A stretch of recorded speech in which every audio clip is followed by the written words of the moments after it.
हार्दिक अभिनंदन एवं सुस्वागत। आमे पूर्वर जो एशिया और आफ्रिकार मुक्ति आंदोलन पढ़ी एबे परवर्ती कालांश जो आम 1945 परवर्ती पृथ्वी बा केतक प्रमुख घटनावली शीतल युद्ध तार कारण आउ फलाफल एटी प्रश्न आसुथिबो शीतल युद्ध कौन?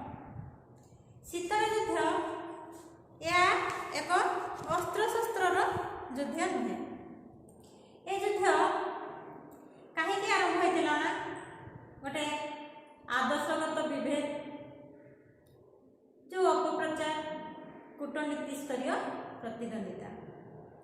द्वितीय विश्वयुद्ध यदि आम द्वितीय विश्वयुद्ध कथा देखा द्वितीय विश्वयुद्ध में दुईटी पक्ष होकर युद्ध होता गोटे है केंद्र शक्ति आ गोटे है मित्र शक्ति किंतु द्वितीय विश्वयुद्ध में मित्र शक्ति वाला ही जयलाभ करते। तो से द्वितीय विश्वयुद्ध पर जो आम सरला द्वितीय विश्वयुद्ध 1945 मसीहा अगस्त मास 14 तारिख में तापर कौन है ना बहुत क्षयक्षति द्वितीय विश्वयुद्ध पर बहुत क्षयक्षति होता। तो से दी गोटी राष्ट्र मुंड टेकी पारे से दी गोटी राष्ट्र होती गोटे है युक्तराष्ट्र अमेरिका आ गोटे है सोवियत रूस। द्वितीय विश्वयुद्ध पर गणतंत्रवादी राष्ट्र थिला युक्तराष्ट्र अमेरिका आ साम्यवादी सोवियत रूस विश्व राजनीति में दुई बृहत शक्ति रूपे आविर्भूत होते। से जो उभय मध्य चलला राष्ट्र मध्य आदर्शगत प्रवेश एवं क्रमागत उत्तेजना और द्वंद्व आंतर्जातिक राजनीतिक परिवेश उपरे गभीर प्रभाव पकईला। फल कौन है ना शीतल युद्धर सूत्रपात होता। यह युद्ध प्रत्यक्ष मध्य जो अस्त्र शस्त्र युद्ध नाला प्रत्यक्ष संघर्ष नाला केवल आदर्शगत विभेद और अपप्रचार और कूटनीति स्तर में प्रतिद्वंदिता रही। कहुए ये शीतल युद्ध शब्दटी को प्रथम अमेरिका राजनीतिज्ञ हेले किए बर्नार्ड बारू किए बर्नार्ड बारू। से बर्नार्ड बारू कौन करते ना 16 एप्रिल 1947 में व्यवहार करते। परवर्ती काल में अमेरिकार बुद्धिजीवी और सांबादिक वाल्टर लिपमैन पुस्तक में यह शब्दटी को व्यवहार करते। ताले यह शब्दटी को किए व्यवहार करते वाल्टर लिपमैन शीतल युद्ध शब्दटी को व्यवहार करते। आउ ये शब्दटी प्रयोग मान किए करते ना बर्नार्ड बारू केबे करते ना 16 एप्रिल 1947। तो द्वितीय विश्वयुद्ध पर जो सोवियत रूस राष्ट्र मान मध्य संपर्क को वर्णना करने उद्देश्य यह शब्दटी को व्यवहृत होता। इे साम्यवादी सोवियत रूस आउ पुंजीवादी गणतंत्रवादी युक्तराष्ट्र अमेरिका मध्य कौन होता ना क्रमागत उत्तेजना प्रकाश करुला। केतेक ऐतिहासिक विश्वास करती जे शीतल युद्धर आरंभ होता 1917 मसीहा बेले कि रूस देशर कृषक आउ श्रमिक मानकर आंदोलन द्वारा राजा शासन पतन घटी साम्यवादी शासन प्रतिष्ठित होता। आउ केतेक ऐतिहासिक मत द्वितीय विश्वयुद्ध समय में शीतल युद्ध आरंभ होता। किंतु अधिकांश ऐतिहासिक मतामत देवे जे द्वितीय विश्वयुद्ध पर शीतल युद्धर सूत्रपात होता। शीतल युद्ध तो शीतल युद्ध कहीं होता ना द्वितीय विश्वयुद्ध पर युक्तराष्ट्र अमेरिका और सोवियत रूस दुई गोटी कौन विपुल भाव में बुद्धि प्राप्त हो युद्ध पर दुईटी राष्ट्र महाशक्ति रूपे विवेचित होते। किंतु से कौन करते दी गोटी आदर्श विश्वास करते। युक्तराष्ट्र अमेरिका गणतंत्र को विश्वास करता बेले सोवियत रूस साम्यवादी पर विश्वास करता। युद्ध जो कौन होता ना जर्मनी इटाली और जापान सामरिक शक्ति सब ध्वंस प्राप्त होता। युद्ध जनित जो क्षयक्षति आ साम्राज्य गुड़िकर विलय फल इंग्लैंड फ्रांस देश सब दुर्बल हो जाते। युक्तराष्ट्र अमेरिका ठारू सामरिक साहाय्य आशा करते। तो सेहीपरि ପୂର୍ବ ୟୁରୋପୀୟ ଦେଶ ଯେଉଁଗୁଡ଼ିକ ଥିଲା Poland, Hungary, Romania, Bulgaria, Albania, Czechoslovakia, Yugoslavia ପ୍ରଭୃତିରେ ସାମ୍ୟବାଦୀ ସରକାର ଗଠିତ ହୋଇଥିବା ବେଳେ ଗଠିତ ହୋଇଥିଲା। ତାହେଲେ ସେଠି କାହାର ପ୍ରଭାବ ରହିବ କହିଲେ ଦେଖି? ନା ସେଠି ସୋଭିଏତ ରୁଷର ପ୍ରଭାବ ବହୁ ପରିମାଣରେ ବୃଦ୍ଧି ପାଇଲା। କାହିଁକି ନା ସେ ରାଷ୍ଟ୍ରଗୁଡ଼ିକରେ ସାମ୍ୟବାଦୀର ପ୍ରଭାବ ରହିଥିଲା। ଫଳରେ ସୋଭିଏତ ରୁଷ ଉପରେ ସେମାନେ ଆର୍ଥିକ ସାହାଯ୍ୟରେ ନିର୍ଭର କରୁଥିଲେ। 1949 ମସିହାରେ ରୁଷ ସହାୟତାରେ ଚୀନ ଦେଶର ଗଣ ବିପ୍ଳବ ହୋଇ ମାଓ ସେତୁଙ୍ଗଙ୍କ ନେତୃତ୍ୱରେ କ'ଣ ହେଇଥିଲା ନା ସାମ୍ୟବାଦୀ ସରକାର ଗଠିତ ହୋଇଥିଲା। ପୂର୍ବରୁ ଆମେ ପଢ଼ିଥିଲେ ମଧ୍ୟ। ମାଓ ସେତୁଙ୍ଗ 1893 ମସିହା ଡିସେମ୍ବର ମାସ 26 ତାରିଖ ଦିନ ଚୀନ ଦେଶର ହୁନାନ ପ୍ରଦେଶରେ ଶାଓଶାନଠାରେ ଜନ୍ମଗ୍ରହଣ କରିଥିଲେ। ତାଙ୍କ ପିତା ଜଣେ କୃଷକ ମଧ୍ୟ ଥିଲେ। ସେ 8 ବର୍ଷ ବୟସରେ ତାଙ୍କ ଗ୍ରାମର ପ୍ରାଥମିକ ବିଦ୍ୟାଳୟରେ ପାଠପଢ଼ା ଆରମ୍ଭ କରିଥିଲେ। ଏହିଭଳି ଭାବରେ କ'ଣ ହେଲା ନା ବିଶ୍ୱ ରାଜନୀତି କ୍ଷେତ୍ରରେ ପ୍ରଭାବ ବିସ୍ତାର ନିମନ୍ତେ ଦୁଇ ମହାଶକ୍ତି ମଧ୍ୟରେ ପ୍ରବଳ ପ୍ରତିଦ୍ୱନ୍ଦିତା ହେଲା। ସେଇ ଦୁଇ ମହାଶକ୍ତି କିଏ କିଏ? ଗୋଟେ ହେଲା ଯୁକ୍ତରାଷ୍ଟ୍ର ଆମେରିକା, ଆଉ ଗୋଟେ ହେଲା ସୋଭିଏତ ରୁଷ। ଜଣେ ସାଧାରଣତନ୍ତ୍ର ବା ଗଣତନ୍ତ୍ର ରାଷ୍ଟ୍ର ବା ପୁଞ୍ଜିବାଦକୁ ବିଶ୍ୱାସ କରୁଥିଲା ବେଳେ ଯୁକ୍ତରାଷ୍ଟ୍ର ଆମେରିକା ସୋଭିଏତ ରୁଷ ସାମ୍ୟବାଦକୁ ବିଶ୍ୱାସ କରୁଥିଲା। ଫଳରେ କ'ଣ ହେବ କହିଲ ଦେଖି? ଯଦି ଦୁଇ ଗୋଟି ପରସ୍ପର ବିରୋଧୀ ଗୋଷ୍ଠୀ ହୁଅନ୍ତି କ'ଣ ହେବ? ପରସ୍ପର ମଧ୍ୟରେ କ'ଣ ଜାତ ହେବ? ନା ଈର୍ଷା, ହିଂସା, ଦେଶଦ୍ରୋହ ଆଉ ପ୍ରତିଦ୍ୱନ୍ଦିତାମୂଳକ ମନୋଭାବ ଆଉ ଶତ୍ରୁତା ତାଙ୍କ ମଧ୍ୟରେ ବଢ଼ି ବଢ଼ି ଚାଲିଲା। ଦୁଇ ମହାଶକ୍ତି ପରସ୍ପର ମଧ୍ୟରେ ଯୁଦ୍ଧ ଦ୍ୱାରା ପ୍ରଭାବ ବିସ୍ତାର ନିମନ୍ତେ ଆଉ ସାହସ କଲେ ନାହିଁ। କାହିଁକି ନା ପୂର୍ବରୁ ଦୁଇ ଗୋଟି ବିଶ୍ୱଯୁଦ୍ଧ ହୋଇସାରିଥିଲା। ସେମାନଙ୍କ ମଧ୍ୟରେ କୂଟନୈତିକ ଯୁଦ୍ଧ ଆରମ୍ଭ କଲେ। ସେମାନେ ଆଉ ପରସ୍ପର ସାମ୍ନାସାମ୍ନି ଯୁଦ୍ଧ କରିବାକୁ ଭରସା ନ କରି ସେମାନେ ନିଜ ନିଜ ମଧ୍ୟରେ କୂଟନୈତିକ ଯୁଦ୍ଧ ଆରମ୍ଭ ହୋଇଥିଲା। ସେମାନେ ନିଜର ଅନୁଗତ ରାଷ୍ଟ୍ରମାନଙ୍କୁ ଆର୍ଥିକ ଆଉ ସାମରିକ ସାହାଯ୍ୟ ଯୋଗାଇଲେ। ପରସ୍ପର ପ୍ରତି ଅନାସ୍ଥା ପ୍ରକଟ କରି କୁତ୍ସାରଟନା ଆଉ ବିରୋଧାତ୍ମକ ପ୍ରଚାରରେ ଲାଗି ପଡ଼ିଲେ। ଫଳରେ ବିଶ୍ୱ ରାଜନୀତି କ୍ଷେତ୍ରରେ ଏକ ଅଶାନ୍ତ ତଥା ସରଗରମ ପରିସ୍ଥିତି ସୃଷ୍ଟି ହେଲା। ଏହାକୁ କ'ଣ କୁହାଗଲା? ନା ଶୀତଳ ଯୁଦ୍ଧ ବୋଲି କୁହା। ଶୀତଳ ଯୁଦ୍ଧର ପ୍ରସାର ଆଉ ଫଳାଫଳ। ଦ୍ୱିତୀୟ ବିଶ୍ୱଯୁଦ୍ଧ ଯେତେବେଳେ ସରିଗଲା ସେତେବେଳେ କ'ଣ ହେଲା ନା ପୂର୍ବ ୟୁରୋପୀୟ ରାଷ୍ଟ୍ର ସମୂହ ଚୀନ ଦେଶର ସୋଭିଏତ ରୁଷରେ କ'ଣ ହେଲା ନା ପ୍ରଭାବ କ୍ରମଶଃ ବଢ଼ି ଚାଲିଲା। ଜର୍ମାନୀ ବିଭାଜିତ ହୋଇଗଲା। ବିଭାଜିତ ହୋଇ କ'ଣ ହେଲା? ଗୋଟେ ହେଲା ପୂର୍ବ ଜର୍ମାନୀ ଆଉ ଗୋଟେ ହେଲା ପଶ୍ଚିମ ଜର୍ମାନୀ। ପୂର୍ବ ଜର୍ମାନୀରେ କ'ଣ ହେଲା ନା ସାମ୍ୟବାଦୀ ଶାସନର ପ୍ରତିଷ୍ଠିତ ହୋଇଥିଲା।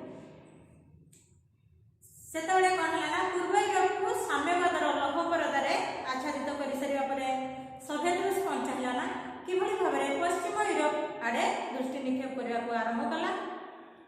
ସୋଭିଏତ ରୁଷର ଏ ପ୍ରକାର ପ୍ରଭାବକୁ କିଭଳି ଭାବରେ ରୋକିବ ସେଥିପାଇଁ ଯୁକ୍ତରାଷ୍ଟ୍ର ଆମେରିକା କ'ଣ କଲା ନା ତାକୁ ରୋକିବାକୁ ଚେଷ୍ଟା କଲା। ଏହି ପ୍ରସାରକୁ ପ୍ରତିହତ କରିବା ପାଇଁ ଯୁକ୍ତରାଷ୍ଟ୍ର ଆମେରିକା କିଛି ପଦକ୍ଷେପ ନେବ ନା, ତେଣୁ ସେ ବିଭିନ୍ନ ପଦକ୍ଷେପ ନେଲା। ଇଟାଲୀ, ଫ୍ରାନ୍ସ, ଗ୍ରୀସ୍ ଆଉ ତୁର୍କୀ ଆଦି ଦେଶରେ ଯୁଦ୍ଧ ପରବର୍ତ୍ତୀ ଆର୍ଥିକ ବିପର୍ଯ୍ୟୟର ସୁଯୋଗ ନେଇକରି ଯେତେବେଳେ ଆର୍ଥିକ ବିପର୍ଯ୍ୟୟ ହେଲା ଯୁଦ୍ଧ ପରବର୍ତ୍ତୀ ସମୟ କଥା, ସେହି ସୁଯୋଗ ନେଇ ସାମ୍ୟବାଦୀମାନେ କ'ଣ କଲେ ନା ସେହି ସବୁ ଦେଶରେ ସେମାନଙ୍କର ପ୍ରଭାବ ଆଉ ଅଧିକାର ବିସ୍ତାର ନିମନ୍ତେ ଯୋଜନା କରିଥିଲେ। ବିଶେଷ କରି ବେଶୀ ଉଦ୍ବେଗଜନକ ସ୍ଥିତି ସୃଷ୍ଟି ହୋଇଥିଲା ଦୁଇଟି ଦେଶରେ। ଗୋଟେ ହେଲା ଗ୍ରୀସ୍ ଆଉ ଗୋଟେ ହେଲା ତୁର୍କୀ। ତ ଏ ଗ୍ରୀସ୍ ଆଉ ତୁର୍କୀ ଦେଶରେ କ'ଣ ହେଇଥିଲା ନା ସେତେବେଳେ ଅବସ୍ଥା ବହୁତ ଶୋଚନୀୟ ହୋଇପଡ଼ିଥିଲା। ଗ୍ରୀକ୍ ମାନେ ତାଙ୍କର ସ୍ୱାଧୀନତା ସବୁ ହରାଇ ବସିଥିଲେ। ଗ୍ରୀସ୍ର ଉତ୍ତରରେ ଥିଲା ସାମ୍ୟବାଦୀ ପଡ଼ୋଶୀ ରାଷ୍ଟ୍ର ଯେମିତିକି ଯୁଗୋସ୍ଲାଭିଆ, ବୁଲଗେରିଆ, ଆଲବାନିଆ ସବୁ କାହାକୁ ସମର୍ଥନ କରିଥିଲେ ନା ସାମ୍ୟବାଦକୁ ସମର୍ଥନ କରିଥିଲେ। ତେଣୁ କ'ଣ ହେଲା ନା ସେ ସାମ୍ୟବାଦକୁ ସମର୍ଥନ କରୁଥିଲେ ବେଳେ ଯୁଦ୍ଧ ପରବର୍ତ୍ତୀ ଗ୍ରୀସରେ ଆର୍ଥିକ ବିପର୍ଯ୍ୟୟର ସୁଯୋଗ ନେଇ ପଡ଼ୋଶୀ ସାମ୍ୟବାଦୀ ରାଷ୍ଟ୍ରମାନେ କ'ଣ କରିଥିଲେ? ସାମ୍ୟବାଦୀ ସମର୍ଥକ 13,000 ଗରିଲାକୁ ସାହାଯ୍ୟ ସମର୍ଥନ ଦେବା ଫଳରେ କ'ଣ ହେଲା ନା ଗ୍ରୀସରେ ଗୃହ ଯୁଦ୍ଧର ସୂତ୍ରପାତ ହେଲା। ସେହିଭଳିଆ 1946 ମସିହା ଡିସେମ୍ବର ମାସରେ ଗ୍ରୀସ୍ ତାହାର ପଡ଼ୋଶୀ ରାଷ୍ଟ୍ର ମାନଙ୍କୁ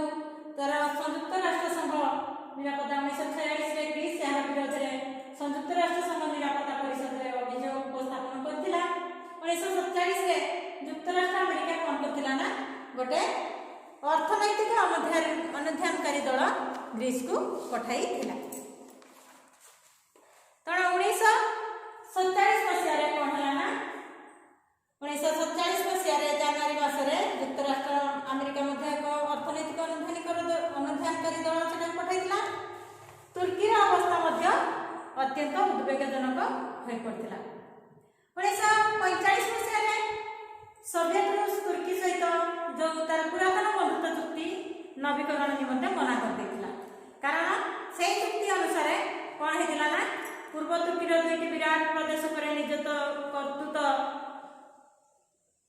निजर कर्तृत्व जाहिर करने को उद्यम करथिला। तुर्की सरकार को हासीबाजी एवं प्रतिक्रियाशील बोली सोवियत रूस तरफ कौन करागला ना दोषारोप करागला। तुर्कीर साधारण जनता सरकार को विरोध में विद्रोह करने को उत्साह करागला। यही परिस्थिति कौन है ना तुर्की सरकार कहार साहाय्य लड़े युक्तराष्ट्र अमेरिकार साहाय्य लड़े। से 1947 मसीहा मार्च मास 12 तारिख दिन युक्तराष्ट्र अमेरिका राष्ट्रपति किए थे ट्रूमन। से ट्रूमन अमेरिका कांग्रेस मिलित अधिवेशन में एक अभिभाषण उपस्थापन करते जोटा कि परवर्ती काल में ट्रूमन नीति नाम नामित करागला। यही नीति अनुसार युक्तराष्ट्र अमेरिकार कांग्रेस जून 1948 मसीहा सुधा ग्रीस आउ तुर्की को आर्थिक साहाय्य देवाई मंजूर कला। से उद्देश्य जून 1948 मसीहा सुधा तुर्की आउ ग्रीस को आर्थिक साहाय्य सामरिक साहाय्य उद्देश्य केते टका दियागला ना $400 मंजूर करागला। यह सहायता 1950 मसीहा सुधा ग्रीस आउ तुर्कीर परिस्थिति जो कौन है ना यही सहायता फल 1950 मसीह ग्रीस आउ तुर्कीर परिस्थिति संपूर्ण बदल जाता। ग्रीस रु गरिला माने प्रतिहत होते देश में शांति प्रतिष्ठित होगा पुणी आउे ग्रीस आउ तुर्कीर अवस्था स्वाभाविक भाव में फेरी आसाला। तुर्कीर अनुरूप उन्नति घटी शांति प्रतिष्ठा पर सेठार जो साधारण निर्वाचन अनुष्ठित होता। आ 27 वर्ष धरी शासन करुवा एकमात्र दल जहाँ था क्षमताच्युत होता। द्वितीय विश्वयुद्ध विध्वस्त यूरोपीय राष्ट्र सामाजिक तथा अर्थनैतिक परिस्थिति उन्नति आनिबा एवं सही देशगुड़िकर साम्यवादी प्रसार को प्रतिहत करने उद्देश्य युक्तराष्ट्र अमेरिका आउ गोटे नीति प्रणयन कर 1947 मसीहा जून 5 तारिख से नीतिर ना है मार्शल योजना। यही ट्रूमन नीतिर एक संप्रसारण थिला एवं समस्त यूरोपर उन्नति निमंते कार्यकारी करा जायतिला। लक्ष्य हासिल दिगरे मार्शल योजना विपुल सफलता हासिल करथिला। एहा माध्यम रे युक्तराष्ट्र अमेरिका यूरोपीय देशगुड़िक कौन करथिले ना यथेष्ट आर्थिक सहायता पाई। मार्शल योजना को किंतु यूरोपीय राष्ट्रगुड़िकर आभ्यंतरीण व्यापार युक्तराष्ट्र अमेरिकार हस्तक्षेप बोली अभिहित किए कला ना सोवियत रूस तीव्र निंदा करथिला। एहीपरि युक्तराष्ट्र अमेरिकार संयुक्त राष्ट्र संघ प्रति जो विश्वासघातकता एवं साम्राज्यवाद एक नमूना रूपे सोवियत रूस चित्रित करथिला। या द्वारा सोवियत रूस और युक्तराष्ट्र अमेरिका मध्य कौन संपर्क तिक्त हो गला। फल शीतल युद्ध तीव्र रूप धारण करथिला। जर्मनी क्यूबा कोरिया आदि देश संघर्ष उपजिला। युक्तराष्ट्र अमेरिकार निरापत्ता बैठक गुड़िकर प्रतिफलित होता। यही भाव में शीतल युद्ध आरंभ होता। तमे प्रश्नावली देख प्रश्नावली देख प्रश्नावली मु शॉर्ट क्वेश्चन गुड़िक आलोचना कर दूची। 3 नंबर प्रश्न 3 नंबर प्रश्नर कटा कौन उत्तर कौन देछि प्रश्न ना शीतल युद्ध शब्द को प्रथमे किए आउ केबे व्यवहार करथिले ना शीतल युद्ध शब्द को प्रथमे अमेरिका राजनीतिज्ञ बर्नार्ड बारुक 1947 मसीहा एप्रिल मास 16 तारिख में व्यवहार करथिले। शीतल युद्ध शब्द को ख नंबरटा देखिबा शीतल युद्ध शब्द को किए और किपरि लोकप्रिय कराइथिले। शीतल युद्ध शब्द को अमेरिकार बुद्धिजीवी सांबादिक वाल्टर लिपमैन ताको पुस्तक रे व्यवहार करी जनप्रिय कराइथिले। अधिकांश ऐतिहासिक शीतल युद्ध केबे आरंभ होइतिला बोली सहमत होती ना अधिकांश ऐतिहासिक द्वितीय विश्व युद्ध पर शीतल युद्ध आरंभ होइतिला बोली सहमत होती। शीतल युद्ध रे नेतृत्व नेइथिबा दुईटी देशर नाम लेख तो सेठी दुईटी जो बृहत शक्ति थिले से माने कोन हले दुईटी हले युक्तराष्ट्र अमेरिका आउ सोवियत रूस। 1 नंबर द्वितीय विश्व युद्ध पर पूर्व जर्मनी रे कि प्रकार शासन प्रतिष्ठित होइतिला ना द्वितीय विश्व युद्ध पर पूर्व जर्मनी रे साम्यवाद शासन प्रतिष्ठित होइतिला। च ग्रीस रे केउ सब पड़ोसी राष्ट्र सेठारे गृह युद्धर सूत्रपात कराइथिले कोन कोन जुगोस्लाविया बुल्गेरिया अल्बानिया आदि पड़ोसी राष्ट्र ग्रीस रे गृह युद्धर सूत्रपात कराइथिले। केबे युक्तराष्ट्र अमेरिका एक अर्थनैतिक अनुधानकारी दल को ग्रीस को पठाइथिला ना 1947 मसीहा जनवरी मासरे युक्तराष्ट्र अमेरिका एक अर्थनैतिक अनुधानकारी दल ग्रीस को पठाइथिला। जो ट्रूमैन नीति द्वारा युक्तराष्ट्र अमेरिकार कांग्रेस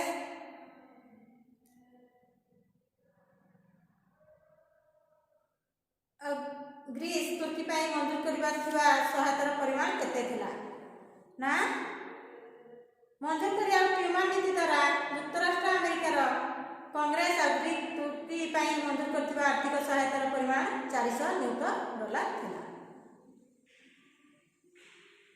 झ केउ देश केबे मार्शल योजना प्रवर्तन करथिला।